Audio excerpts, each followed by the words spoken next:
بسم اللہ الرحمن الرحیم۔ السلام علیکم ناظرین۔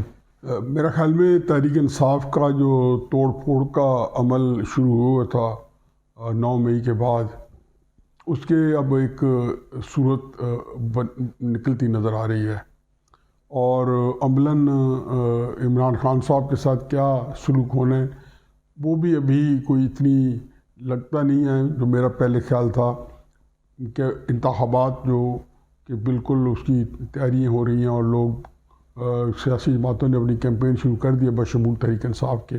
میرا خیال تھا کہ عمران خان صاحب کو اس سے پہلے ہی مکو ٹھپا جائے گا، لیکن لگتا یہ ہے کہ سر دست تو یہی ہے کہ ان کو بیکار کر دیا جائے، اور تحریک انصاف بھی جو ایکٹیو ہے اس کو الیکشن میں بھی حصہ لینے دیا جائے۔ اب جو ایکٹیو ہے وہ کتنی ایک عمران خان صاحب کے زیر اثر ہے اور کتنی ایک جو ہے اسٹیبلشمنٹ کے زیر اثر ہے، کوئی آزاد منش تو کوئی ہوتا نہیں ہے اس وقت۔ تو تحریک انصاف کے اندر جو لوگ اندر بھی ہیں تو ان میں سے اسٹیبلشمنٹ کا جو اثر رسوخ ہے وہ ختم نہیں ہوگا۔ کئی لوگ تو جو ان سے متعلقین تھے وہ چھوڑ چھاڑ کے جا چکے ہیں۔ میں اس سلسلے میں 2-3 باتیں کر دیتا ہوں۔ ایک پہلی بات تو یہ ہے کہ اس سلسلے میں جو طریقہ کار اختیار کیا گیا ہے وہ یہی ہے کہ آپ نے دیکھا ہوگا کہ ابھی کچھ لوگ جو ہیں علی نواز اعوان صاحب جو ہیں وہ بھی اغوا ہوئے ہیں یا گرفتار کر لیے گئے ہیں، یا انہی لوگوں کے پاس ہیں جو نکل کے آگے کہتے ہیں فرق حبیب صاحب ہوں یا شیخ رشید صاحب ہوں یا احسن واق کے صداقت بازی صاحب ہوں، یہ جب آتے ہیں تو کہتے ہیں جی ہم تو کوئی کام گئے تھے، گھر والوں نے سوتا کے لیے بھیجا تھا تو میں دوست کے گھر ٹھہر گیا اور وہاں میں کئی دن سویا رہا، یا شمالی علاقہ جا چلا گیا اور وہاں سیر کر رہا تھا۔ اچھا، اس میں ہمارا خیال ہے کہ شاید تشدد کے ذریعے باتیں منوائی جاتی ہوں گی۔ میرا خیال ہے تشدد سے زیادہ جو ہے ہماری جو انسانی بشری کمزوری ہیں وہ جب سامنے آتی ہیں تو بہت سارے لوگ جو ہیں اس کے سامنے ڈھیر ہو جاتے ہیں، تو ممکن ہے کہ بشری کمزوریاں بھی کئیوں کو دکھائی گئی ہوں گی۔ چنانچہ جو لوگ آزادی پھر رہے ہیں تو بھی سمجھیں کہ وہ جن کے پاس کمزوری ہیں انہی کے رحم و کرم پہ ہیں، کہیں بھی ہیں۔ عمران خان صاحب کو اندر سے کیا پیغامات بھیج رہے ہیں، ابھی تک جو میری اطلاعات ہے اس کے مطابق عمران خان صاحب جو ہیں وہ نہ مذاکرات کرنے کے لیے تیار ہیں، نہ ان تک اس طرح کے مذاکرات کا کوئی پیغام پہنچا ہے، اور وہ اپنے آپ کو ایک بڑی ہی اطمینان کے ساتھ جیل میں زندگی گزار رہے ہیں۔ معمولات انہوں نے اپنے طے کر لیے ہیں۔ یہ مجھے ہمیشہ پتہ تھا کہ عمران خان صاحب جیل کے اندر ان کو کوئی دقت پیش نہیں آئے گی، چاہے 1 سال رہیں یا 10 سال رہیں یا 15 سال رہیں، وہ اس کے مطابق ایڈجسٹ کر جائیں گے۔ اور یہ اس معاملے میں ان کے اندر جو بہت خوبی ہے ان میں یہ ہے کہ وہ ایک ٹف آدمی ہے اور مینٹلی اسٹرانگ ہے، ان ہر طرح کے حالات سے نبرد آزما ہونے کی۔ اس کی وجہ ان کی کرکٹ کی ٹریننگ بھی ہے 20-25 سال کی، کہ جس میں ان کو یہ ہر کیفیت سے، ہر مشکل سے نبرد آزما ہونے کے لیے بار بار ٹریننگ بھی ہو چکی ہے، اور اس کو ان کی یہ کوالٹی جو ہے لڑنے کی، ہر قسم کے موسم کو، سختی کو برداشت کرنے کی، اس کو ہون بھی کیا ہوا ہے، اس کو بڑا خاصا اس نے ایک جو ہے تیز کیا ہوا ہے یا مضبوط کیا ہوا ہے۔ چنانچہ عمران خان صاحب جو ہیں وہ تو ان کے جو بیانات تھے، جو وکیل ان سے ملتے تھے شعیب شاہین صاحب، ان پہ پابندی لگ گئی ہے میڈیا پہ آنے کے لیے۔ یہ ایک بڑی انوکھی بات ہے، نہیں ہونی چاہیے تھی۔ بہرحال شعیب شاہین صاحب پہ پابندی لگ گئی ہے اور وہ اب کسی میڈیا پہ نہیں جا سکتے۔ کل انہوں نے محمد مالک صاحب کے پروگرام میں آنا تھا تو اس کو بھی انہوں نے منع کر دیا کہ آپ نہ آئیں، اور جہاں جہاں ان کی کل کمٹمنٹس تھی ان کو بتا دیا کہ نہ آئیں، کیونکہ وجہ یہ بنی، انہوں نے کہا تھا کہ عمران خان صاحب نے کہا ہے کہ ہم نے یہ الیکشن اسٹیبلشمنٹ کے خلاف لڑنا ہے۔ اگر وہ نہ بھی کہتے تو یہ بات عیاں تھی کہ عمران خان صاحب کو لڑنے کی اجازت ملتی تو اسٹیبلشمنٹ کے خلاف ہی لڑتے۔ اس کا توڑ جو ہے تحریک انصاف کی کور کمیٹی کا جو ہے انہوں نے جواب دیا کہ شعیب شاہین صاحب جو ہیں وہ یہ بات جو کر رہے ہیں وہ صحیح نہیں ہے، اور ہمارا کسی ادارے سے کوئی جھگڑا نہیں ہے۔ اس کا مطلب یہ کہ کور کمیٹی کچھ اور سوچ رہی ہے، اور شعیب شاہین صاحب جو ہے نا عمران خان صاحب سے جن کے ملاقاتیں ہوئی ہیں وہ کچھ اور سوچ رہے ہیں۔ بہرحال شعیب شاہین صاحب جو کہہ رہے ہیں عمران خان صاحب قوموں پہ یہی بات ہر آنے جانے والے سے بات کر رہے ہیں، تو اس لیے شعیب شاہین صاحب جو ہیں عمران خان صاحب کی کئی باتوں کو آگے پھیلا رہے ہیں۔ اب کور کمیٹی نے کیوں کیا ہے اس کا مطلب ہے وہ کہیں کمپرومائزڈ ہے۔ اب آپ بہت بڑی زبردست چیزیں دیکھیں گے، فواد چودھری صاحب کا بھی، اور اسی سلسلے میں ہم نے دیکھا ہے کہ فرح گوگی صاحب کا بھی آ گیا اسی کرپشن کے کیسز، اب بڑے اسٹرانگ، اور انہوں نے بتا دیے. لیکن میرا خیال ہے یہاں ختم نہیں ہوگا، ابھی فرح گوگی کے اوپر اور بھی آئیں گے.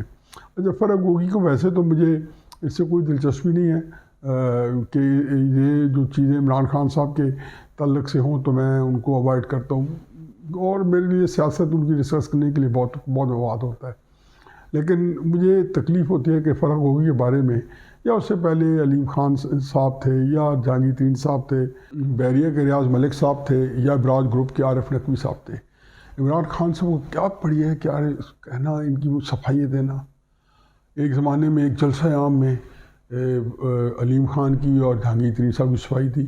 اب دی تھی تو بعد میں خود ہی کہا کہ ان لوگوں کو میں نے کرپشن کی تھی اس لیے نہیں بنی، وہ بھی خود کہا، لیکن یہ صفائیاں تھیں. تبھی میں نے کہا تھا کہ اب وہ کیا پڑھی ہے لوگوں کی صفائی دینے کی. میں ذاتی طور پہ سمجھتا ہوں کہ عمران خان صاحب کرپٹ نہیں ہے، لیکن آج تک زندگی میں جو انتہائی مشکوک آمدنی رکھنے والے لوگ تھے، یا کرپٹ لوگ تھے، یا اس طرح کے لوگ تھے، وہ ان کے وہ عمران خان صاحب جو دائیں اور بائیں بازو کا ناک کا بال بن کرے ہیں.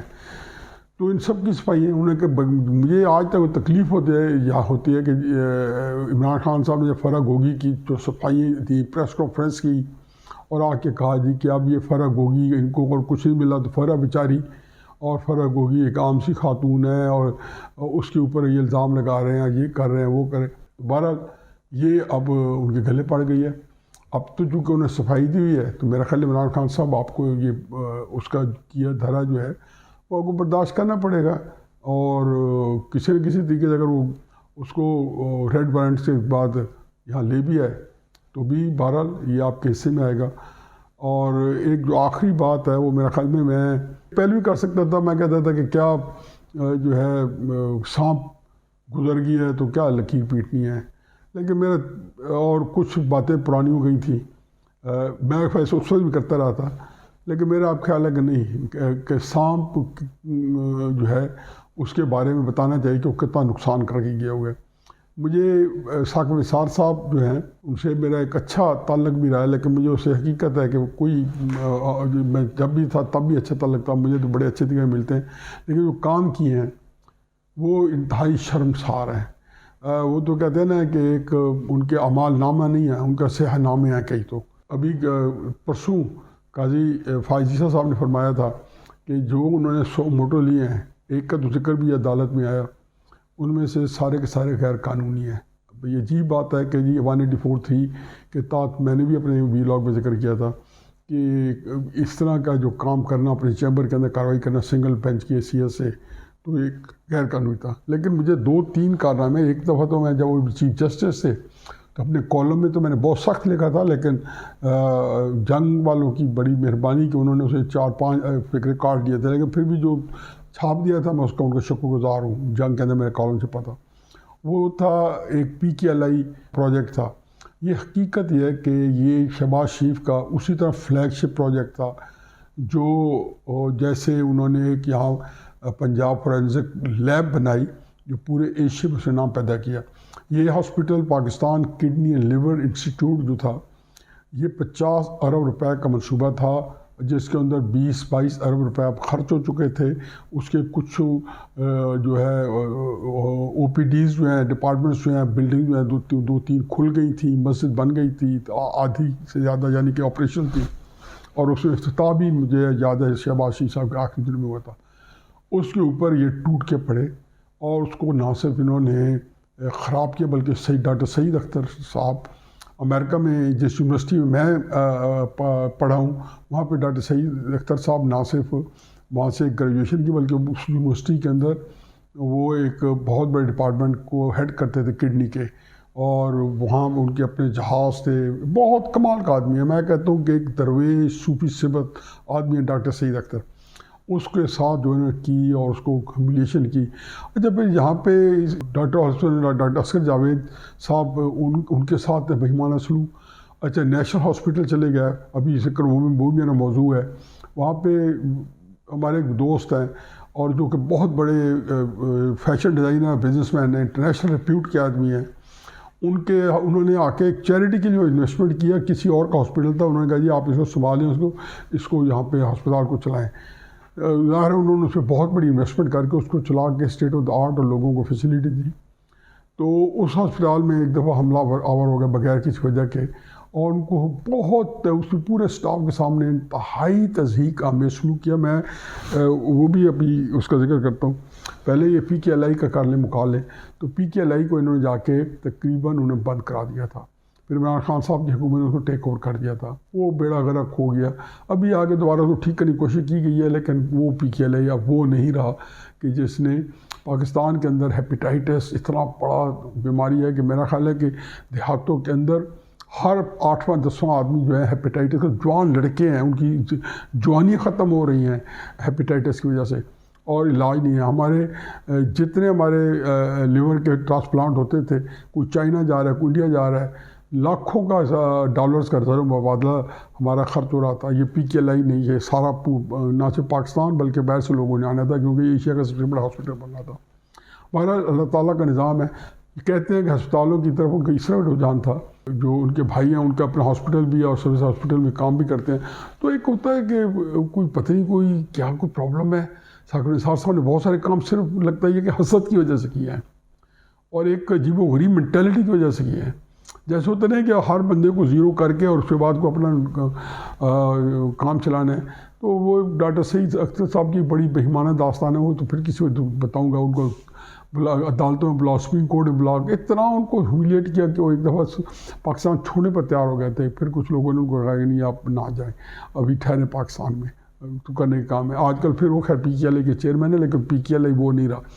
یہ تو جو میں اب آ جائیں نیشنل ہاسپٹل میں، تو ایک جو بات ہے اس میں بڑی مجھے اچنبے کی لگی، جو آج میں جس وجہ سے موضوع بڑھنا، کہ یہ جو ان کے جو میں کہتا ہوں نا کہ سیاہ نامے ثاقب نثار صاحب کے تھے، وہ یہ تھا کہ اس کو جب جو ہمارے دوست فیشن ڈیزائنر محمود بھٹی، نامی گرامی نام، اور میں تو ان کو پچھلے 50 سال سے، بلکہ اس سے کم و بیش 1 سال زیادہ ہی ہوگا، جانتا ہوں. جب وہ یہاں پہ طالب علم تھے، وہ میرے چھوٹے بھائی کے بہت گہرے دوست تھے، ارلی 70 سے لے کے، اور پورا جو ہے میں جب وہ فرانس میں تھے تو میں کئی دفعہ ان کے پاس جا چکا ہوں. ایک بہت بڑا نام تھا. اب آپ یہ ویڈیو کلپ دیکھیں گے نا، تو اس میں جو ابھی میں اس کے بعد لگا رہا ہوں، اس میں دیکھیں گے کہ ثاقب نثار صاحب جو ہے ان کے ساتھ کیا سلوک کر رہے ہیں.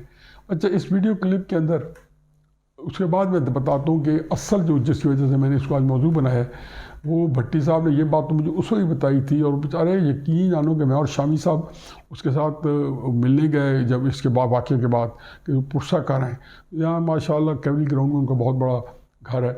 تو وہ ان کی آنکھوں سے آنسو تھمتے نہیں تھے. وہ سمجھ نہیں آتی کہ میری اتنی توہین بھی کوئی ہو سکتی ہے اور کسی کوئی وجہ نہیں ہے. میں وجہ ہی بتاتا ہوں. تو یہ ذرا پہلے کلپ دیکھ لیں.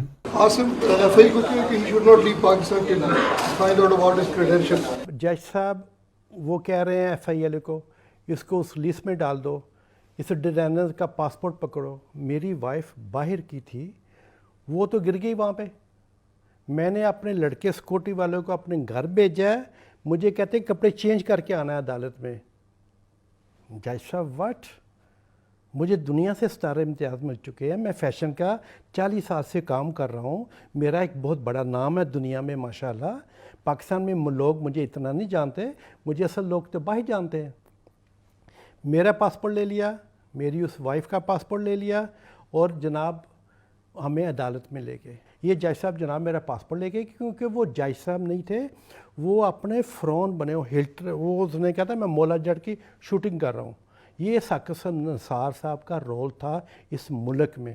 ان کی جو جسٹس سسٹم ہے ثاقب نثار صاحب نے ساری ختم کی ہے. جب مجھے یہ سپرنگ کورٹ میں لے کے گئے ہیں لاہور، میں نے اپنی زندگی میں عدالتیں میں نے نہیں دیکھی ہوئی، پولیس والے میں نے نہیں دیکھے، میں نے سیدھے کام ہی کیے ہوئے ہیں. جب یہ سپرنگ کورٹ میں مجھے لے کے جاتے ہیں ثاقب نثار صاحب، وہاں پہ جا کے میں نے، وکیل کہتا ہے آپ نے نہیں بولنا. میں کہا نہیں میں نے بولنا ہے. کیوں میں نہیں بولوں گا؟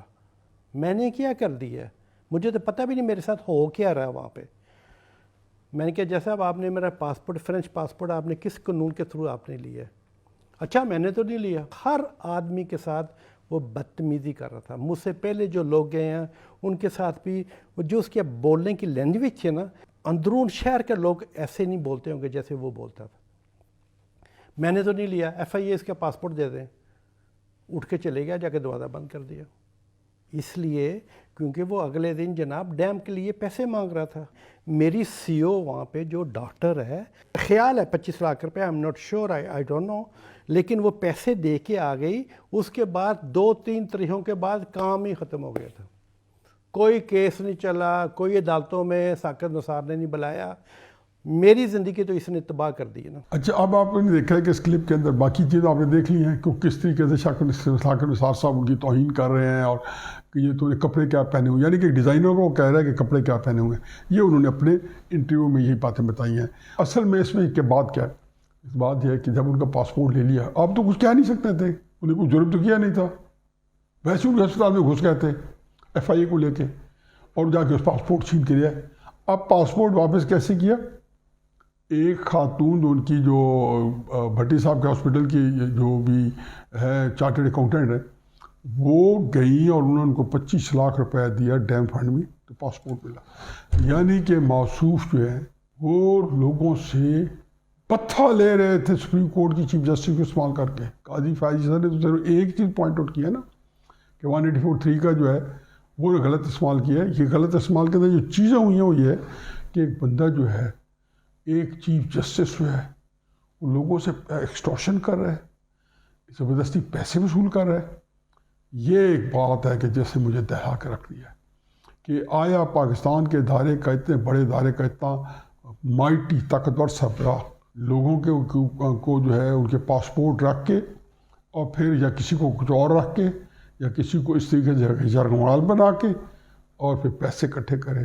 لعنت ہے میرا خیال میں ایسے رویوں پر, اور پاکستان کے اندر جو اس طرح کے لوگ جو ہیں ہمارے اوپر نہ چل رہے ہیں. وما علینا الا البلاغ.